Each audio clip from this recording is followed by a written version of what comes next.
Kaya, mga kababayan, meron akong i-ano sa inyo i-share sa inyo na may kakapasok lang ito kakadating lang ito, napanood ko sa TikTok. Oh. Merong babaeng nagwawala. Oh, ayan Isang kakaibang eksena ang naganap sa bayan ng diba? Lopez, Quezon, matapos harangin ng isang babae ang daloy ng trapiko habang kumakanta at sumasayaw sa gitna ng kalsada. Napanood niyo na ba ito?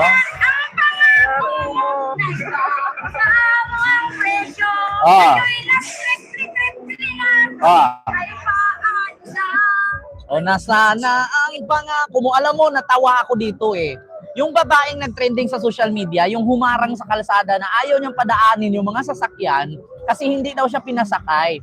Ngayon, nung hindi siya pinasakay at siguro hiyang-hiya na siya sa sarili niya, kapag DDS kasi ganyan bobo yan pa ganyan. Kumakanta siya.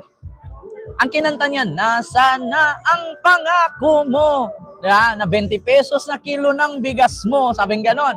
Hindi pala nakakain ng ayos. Sa kakaantay niya na umabot ng 20 pesos ang kilo ng bigas, ayun, nabaliw. Tingnan niyo mga DDS. Opo, nakita ko po yan. Tingnan niyo mga DDS. Nabuang na yung isa sa mga kasapi ninyo.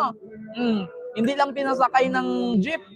Nagwala na sa gitna ng kalsada. Ngayon, sinakyan ng mga DDS vlogger to.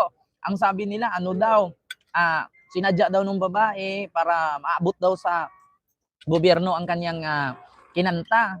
Na which is, buang talaga yun. Yun ang totoo. Value po talaga yun. Mga kababayan. Kaya sabi ko sa inyo, pag mga ganyang klaseng tao, dapat huwag pamarisan. Oo, nagulat ako.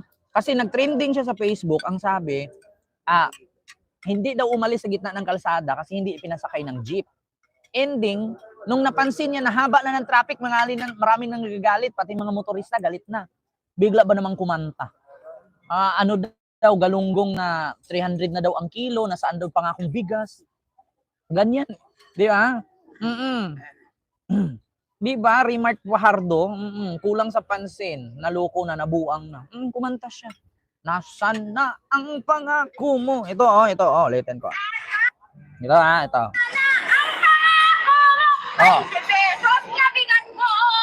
Isang kakaibang eksena ang naganap sa bayan ng Lopez, Quezon, matapos harangin ng isang babae ang daloy ng trapiko habang kumakanta at sumasayaw sa gitna ng kalsada.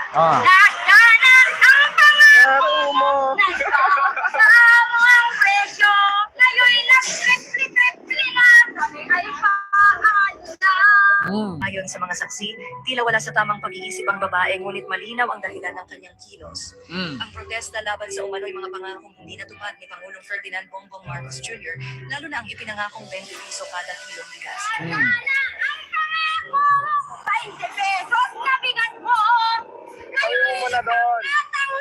Wala. Sa halip na karaniwang pagsisigaw, gamit ng babae ang kanyang sariling paraan ng pagpapahayag, ang pag-awit at pagsasayaw, habang paulit-ulit na sinasambit ang kanyang hinanakit. Dating galunggong na mura, ngayon 350 na!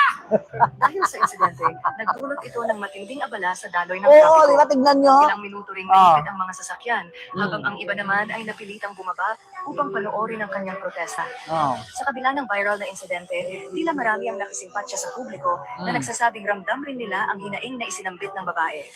BBM, sinong di mawiwili? Wiwili yung... Bahala ka dyan. Bahala.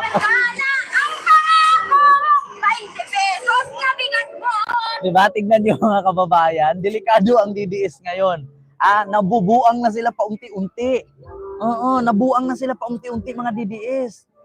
Ganyan, tignan nyo, sa kakaantay nyo sa 20 pesos na kilo ng bigas, nabuang. Tignan nyo, huminto sa gitna ng kalsada. Diba? Sa gitna ng kalsada, tapos hindi na umalis. Yung mga motorista, naaabala na.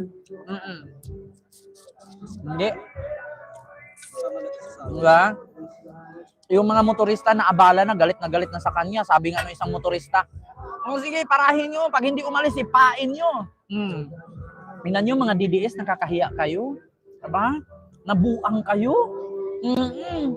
Nakakaantay ninyo na 20 pesos per kilo ng bigas. Nabuang kayo. Hindi, alam niyo sa totoo lang nakakahiya po talaga. Taga Mindanao, DDS yan, kurato na. Di bakit hindi ka sumama sa China? Ay ma'am, hindi po ako basta-bastang sasama sa China. Kasi pag ako hinabol doon ng mga Chinese Coast Guard, di ba? Eh ako pa naman, kahit sa Okada, napagkamalan ako Chinese. Tumayo lang ako. Nilapitan ako agad ng mga crew. Sir, do you want to play, ang tawag doon? Casino? You want to enter casino? Wag mo kung English and animal ka, Bisaya ako. Sabi kong ganun. English ako, pagkamalan ako Chinese kasi maputi daw kasi ako. Naka-blue ako lahat nun. Naka-blue ako lahat. Diba? Sir Joseph Bukal, hello po. Mega love shout out. Sa pesos na kilo ng bigas. Oo, nabuang siya. Sa kakaantay niya sa 20 pesos sa kilo na bigas, sa pangako ni BBM, kumanta na lang siya sa gitna ng kalsada. Nasaan na ang pangako mo? Nabuang! Kent, ibalik natin si TG Gingguna na sa Senado. Partido rin ni Pinoy at Mindanawan Senator, galit yun sa mga buhaya at naging chairman pa ng Blue Ribbon Committee. Sabi ni Sir Elijah Silibre. Actually, ayaw niya sa China kasi maliit daw yung Chinese. Gusto niya Arabo. Sabi ni JD. Actually, gusto ko talaga Arabo, JD. Pero sorry, JD. Ikaw, nag-asa ka lang sa tomboy eh. Kaya? Si JD kasi takot yan sa malaki. Kaya doon na lang siya sa daliri-daliri na lang. Nagtiis sa tomboy na padala. Di ba?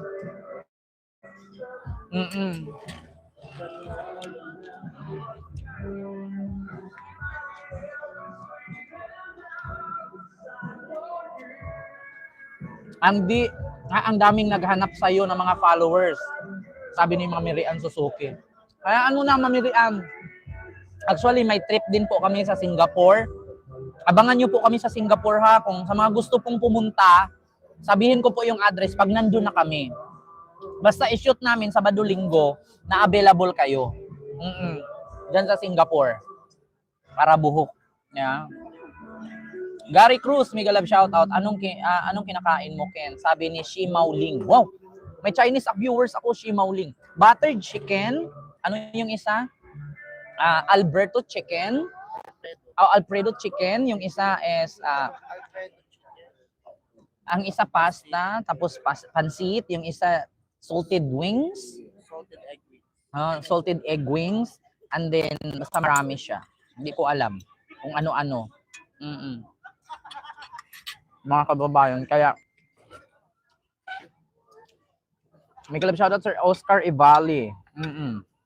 Diyan sa Jensen, maayong gabi eh. Sir Kent, shoutout from Mandaluyong sa loob pero hindi correctional, sabi ni Samsung. Ay, speaking of correctional, malapit na si Sarah dyan.